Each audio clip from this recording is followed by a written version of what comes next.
May 7th will be the first anniversary of the passage of Decriminalize Denver, an initiative in the city of Denver that decriminalized psilocybin mushrooms or magic mushrooms and made them available to anybody who wants to grow them for themselves and use them and possess them. It's a landmark piece of legislation that really has made a big difference in the country. It spurred a number of other decriminalized efforts around the country that have now passed, including Oakland and Santa Cruz in California. And it is setting the table for another wave of legalization and decriminalization measures in other cities and states that we will be following this year. I'm pleased to have Kevin Matthews, who spearheaded Decriminalize Denver last year and is now the co-founder of SPORE, which stands for the Society for Psychedelic Outreach, Reform, and Education in Denver. Kevin, thanks for joining me. Hey, Ken, it's such a pleasure to be here with you. Thank you. So it's been a year. How's it going? It's been one trip of a roller coaster, for sure. We've made such tremendous progress here in Denver and nationwide. And we're just so excited now with our organization SPORE to be able to continue educating folks and helping to build this mycelial community, both here in Denver, Colorado, and nationwide. And it's so exciting because there's so much going on. So how do you measure success in Denver for this initiative? You know, it's a great question. One of the things that was formed as a result of our initiative was the Denver Psilocybin Mushroom Policy Review Panel. I'm a member of that panel, and one of the things that they will be tracking are arrests in Denver related to psilocybin, right? And so, of course, if the city is respecting the will of the voters, they won't be making really any arrests unless folks are distributing psilocybin mushrooms and making a profit from it, or they're underage, under the age of 21.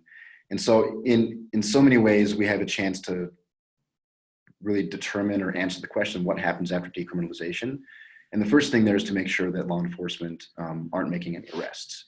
And then on top of that, both this panel and our organization, you know, education is such a big deal.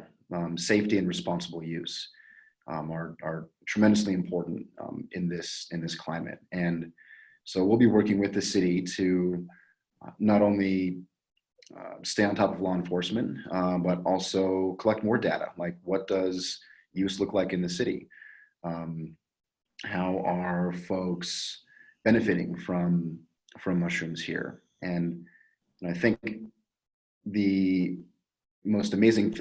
one of the most amazing things to come out of the passage of our initiative was that it's really given us a direct pipeline and contact with city officials here in Denver to start to change the city's narrative around criminalization of drug offenders in general, and moving towards a more compassionate harm reduction model, and seeing what's possible in terms of using psilocybin to, you know, address the mental and behavioral health issues that we're facing as a city. So you're looking at how many arrests may have happened over the last year. When did the initiative actually become law? It went into effect on May 8th when the final tally came in. So immediately? Immediately, yes. And from that point till now, do you know how many arrests there have been? Yeah, there have been, if I'm correct, there have been 2 arrests. Both of those individuals were under the age of 21, and they were possession. And then there was a federal arrest. The DEA entered a person's home who was distributing. So in terms of law enforcement not making arrests, you know, it is their lowest priority, and they don't seem to be. They're not seeking out offenders. They're not making arrests. So the law, literally what it calls for, as I understand it, is it lowers the priority of arrests or enforcement of a law that actually still is on the books, right? Correct, yeah. Psilocybin mushrooms, magic mushrooms, are not legal in Denver, correct? Correct. Can you explain how that works? Yeah.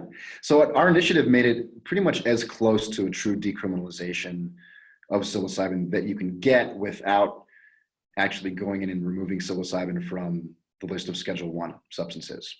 So in Denver, the personal possession, personal use, and personal cultivation of psilocybin mushrooms is the lowest law enforcement priority.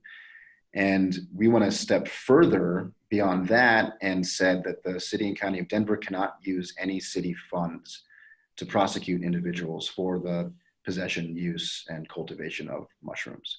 So it's not accessible per se to folks unless they want to cultivate their own mushrooms at home. And we did very clearly state that folks may not distribute or sell mushrooms in the city and county of Denver. What does distribute mean in this case? If you come to my house, I have to have something on my table, and you happen to walk out the door with it. Is that distribution? You know, that's the question that we are working with the city on right now. There's kind of two things here. One, the city, after we negotiated with them for a few months, decided not to set an actual limit on the amount that a person can possess or the amount a person can grow. They decided that we're just going to, collect this data over the course of the next year and see what happens. And then there's the question of gifting, right? And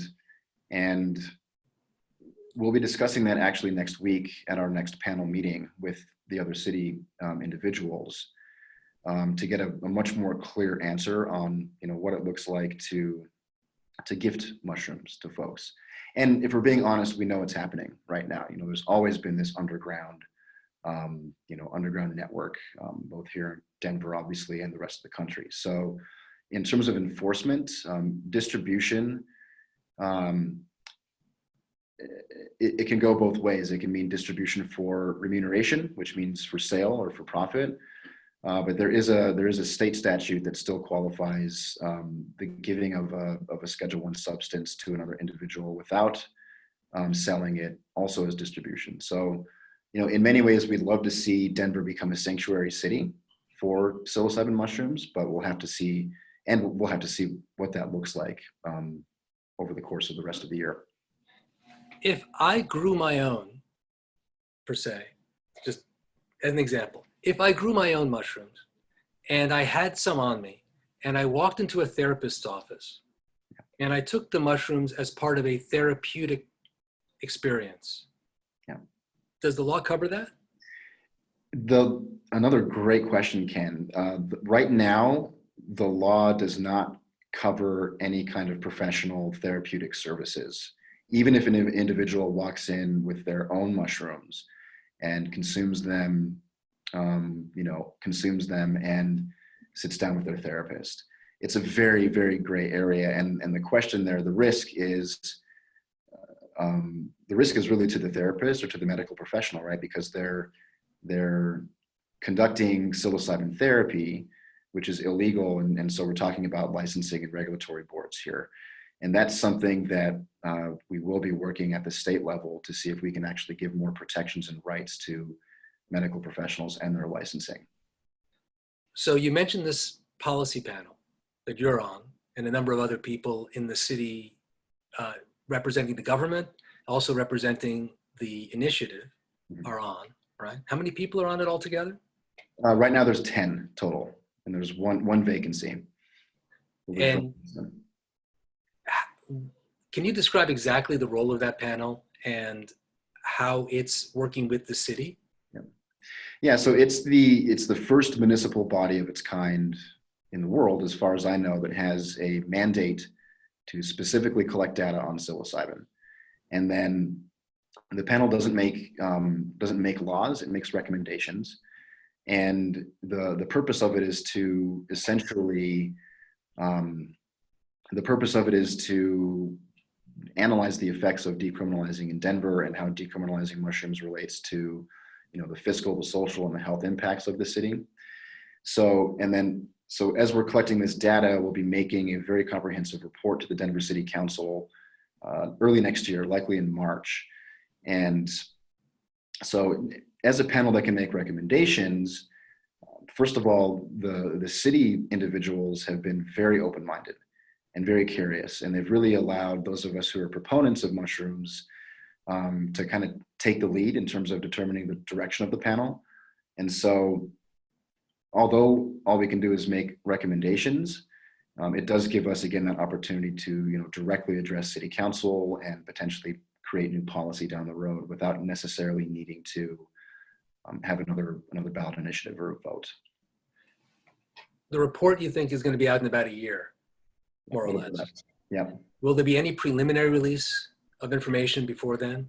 Well, likely I don't know. I think that all of these panels, they're open to the public. Our last one was recorded over Zoom. We'll be recording this one over Zoom and on Facebook live stream, so folks can tune in. How do they find it?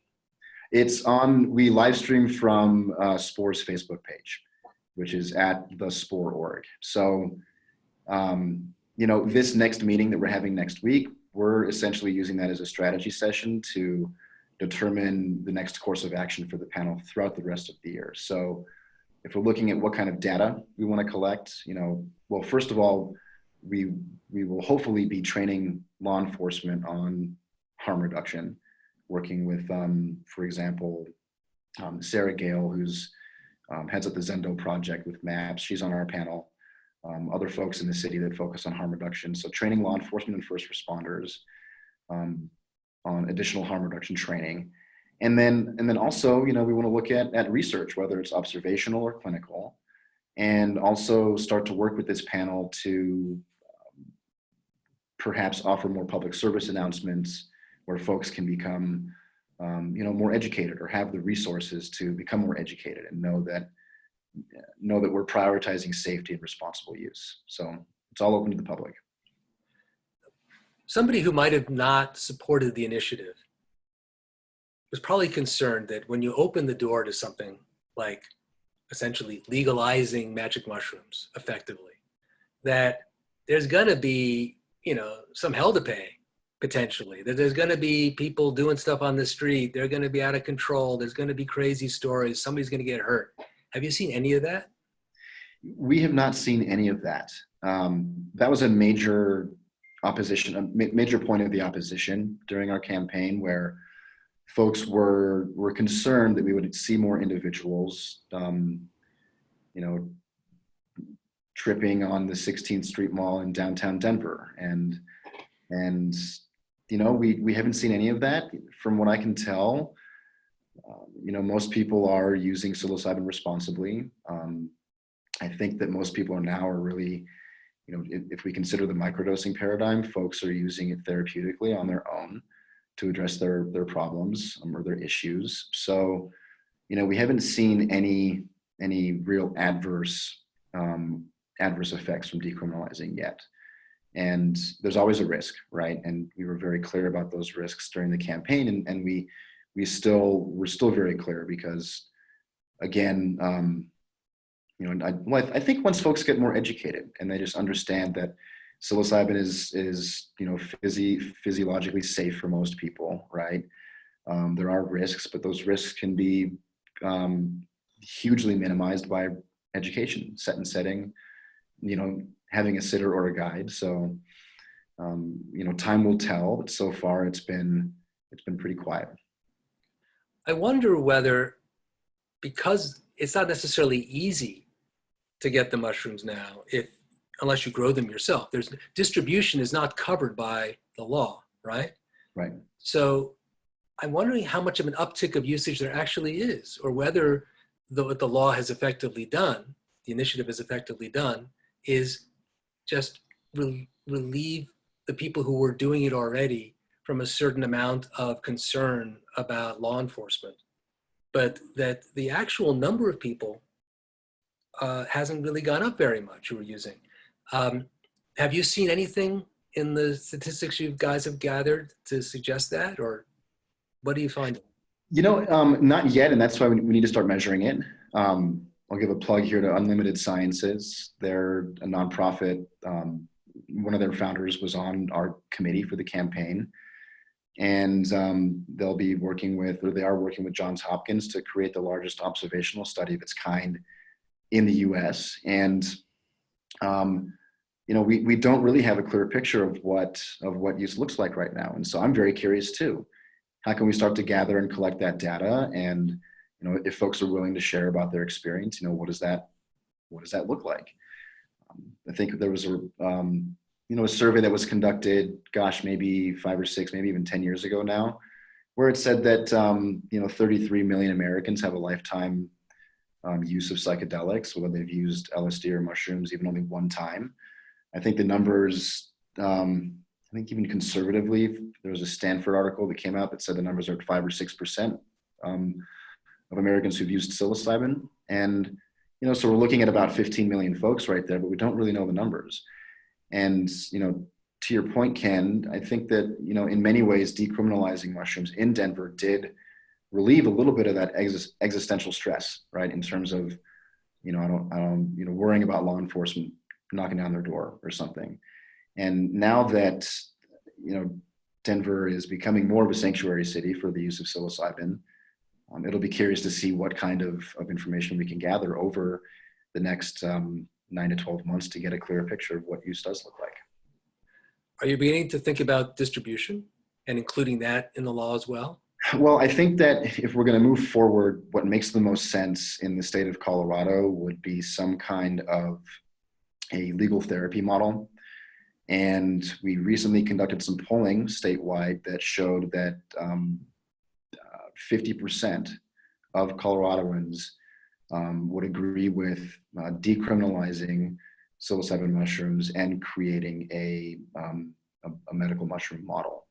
And that's really preliminary. In fact, that's tremendous news because we know half the state might support something like this.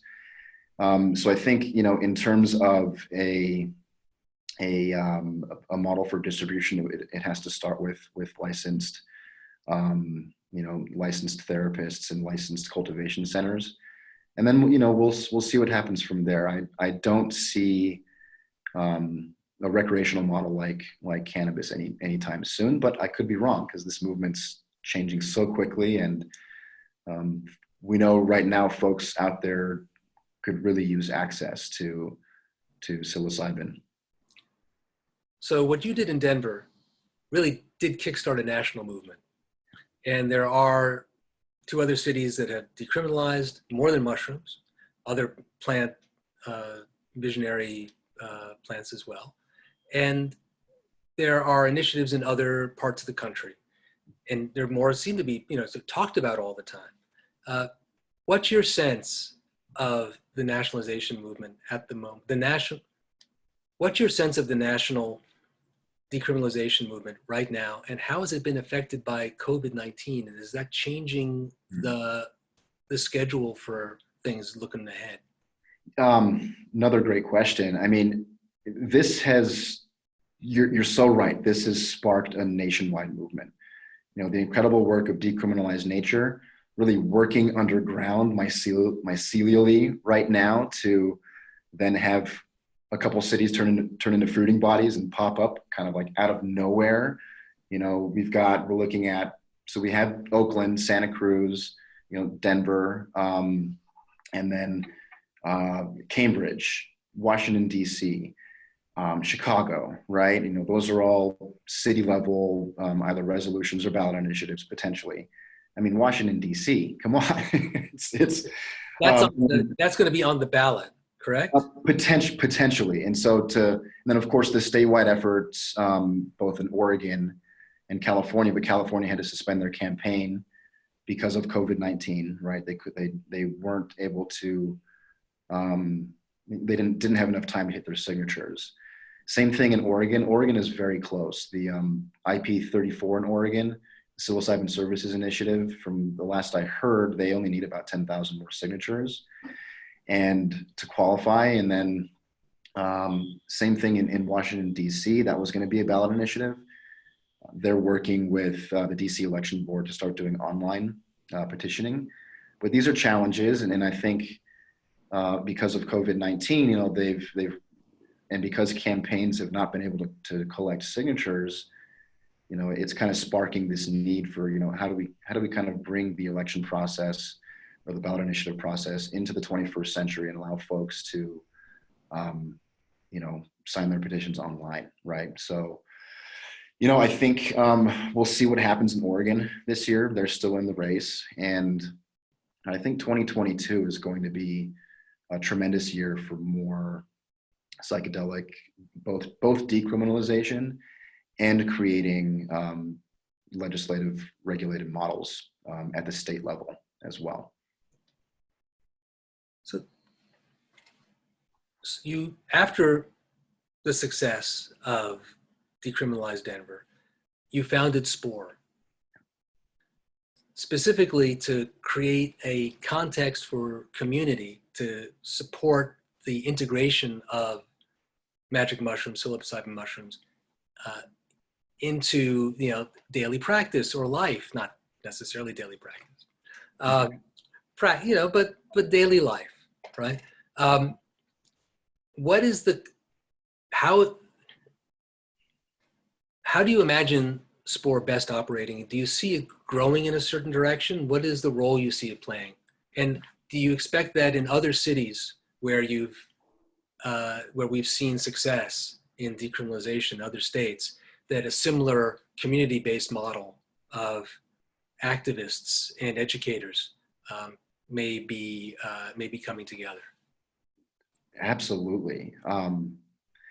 It took us a long time to get to where we are now with SPORE. We spent about 9 months forming the organization and making sure that we were getting the right feedback from folks. And to your point, yeah, we're all about educating the public, fostering leadership in this field, and also community organizing. We call it mycelial organizing, right? And so what does that look like, in terms of how we're conducting outreach, working on reform and educating people? We do want to, in many ways, be one of the organizations that is demonstrating a strong community involvement and impact here. And so much of what that looks like is listening to the needs of the constituents, right? Of our community. How do they see psilocybin decrim impacting or affecting them? What does our community want or need from this movement in order to feel that it's a safe and responsible movement? And we've already had a lot of people saying, do you want to open a branch out here in Arizona or out here in Boston? People are asking, do you plan to expand? And I think right now we really have a responsibility and a duty to do a deep dive here in Denver and make sure that how we're operating is indicative and sets precedent for what's possible in other cities. So I think, in a couple of years, we may see more, will SPORE spread, and pop up in other cities. And at the same time, a big part of what we're doing is working with other groups and organizations who have a similar ethos in the field to work with them too. So we'll see what happens. It's, right now, if we're looking ahead to 2022, we have a lot of work to do in terms of educating the public here and getting people informed and involved and organized. And my hope is that if we do end up having a statewide initiative here in Colorado, then there's already a very strong community and an electorate that would vote yes on something like that. And that's the gist of our work for now. How are you looking to bring in diverse communities into SPORE and participate in the work you're doing on the grassroots level? Clearly the history of these plants, and psilocybin mushrooms among them, is that they've been held and cared for in many ways, and practices and ceremonies have been maintained and developed by indigenous communities and people of color. But often it seems like when the organizations come together to speak publicly about these substances, that the people of color are really not that present. And here you and I, two white guys, are chatting about mushrooms. So I'm wondering what you guys are doing around that. It's a great question and a really important one because, considering the involvement of more involvement of people of color and especially indigenous groups as well, really is so important for this movement, for this grassroots movement. I think to be authentic and genuine, it really needs to make sure that it's including or really deferring to the traditional wisdom and expertise that's associated from people who've used these substances as a part of their culture for thousands of years. And then at the same time, how are we including and involving and giving voice and again, giving precedent to people of color as well to emerge as leaders in this space. We're working on that. We've included a very strong part of the foundation of our organization with equity and with diversity. It's in our bylaws. It's a mandate for our organization to make sure that we're including folks. We just put on an incredible event on Bicycle Day. It was called Sacred Solidarity. And as an example for what we're doing in this space. And that was an event that was online. It was an online festival in celebration, really in celebration of reciprocity and our connection to the earth. And the intention with that event, which had about 20,000 people tune into it, which is crazy to me and incredible, was to start to align the grassroots liberation, psychedelic liberation movement with other liberation movements like social justice and the ecosystem, right? And so although we did our best to have a very diverse group of speakers and panelists, and some of the feedback we got was tremendous. And so there's a lot of work to do in this space. We're, as SPORE, we really hope to work with other groups and organizations to really discover what the best practices here are. And boots on the ground, what that looks like for us is ensuring that we have diversity on our board and diversity on our staff, which we do, thankfully. So, and again, what's important here, I think, too, is to go into those communities, especially the marginalized communities and people of color, and ask them, what do you need? How can we show up? How do you want to be involved? Do you want to be involved? And what's the message that you want to share with the rest of this community? Alongside the legalization movement around the country, we're also seeing in parallel the creation of what people are calling the psychedelics industry, which, to some of us who've been watching this for a while, a year ago, that really wasn't the beast. It's there now.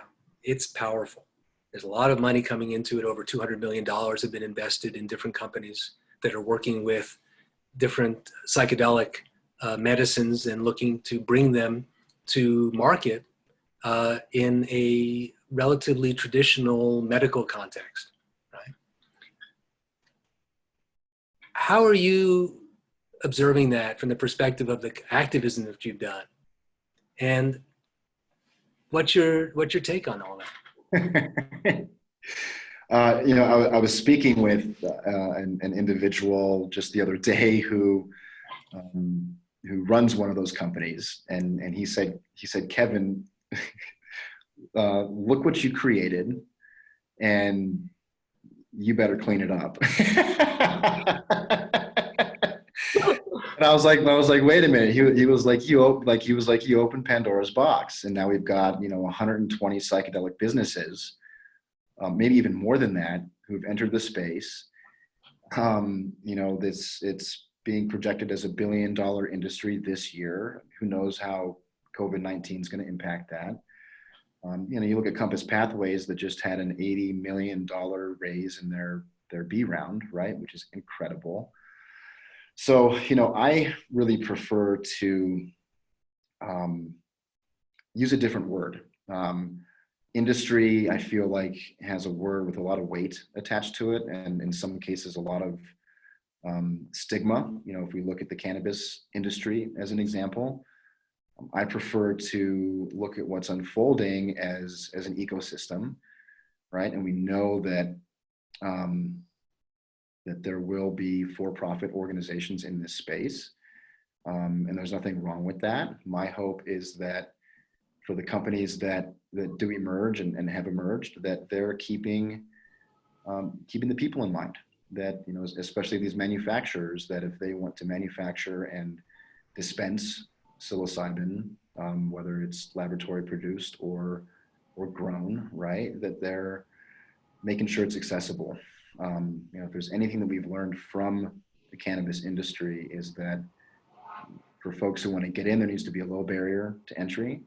And then on the consumer side, it's very accessible and not very expensive for people. Because this, from my perspective, it's, I mean, this movement is about creating a new paradigm of health and wellness, and folks having access to these radical, transformative healing substances. And again, it's still early, it feels like, but it totally came online fast after our campaign. And yeah, we have a sense of responsibility to, at the very least, monitor how this ecosystem unfolds, and message what we believe are best practices in the space.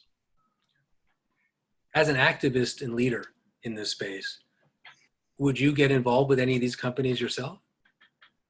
Well, you know, it depends on conflict of interest. Right now, I don't have any direct associations with any of these organizations. I think, you know, down the road, SPORE might look at potentially working with some of these other groups. I don't know yet. As a leader and an activist, it's kind of two things. It's like, you know,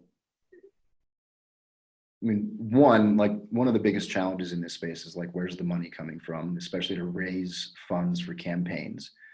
That's, you know, we were lucky in Denver because we worked with a lot of really intelligent people and were able to, you know, convince folks who are wealthy to contribute to our campaign. And so that's something to consider for sure.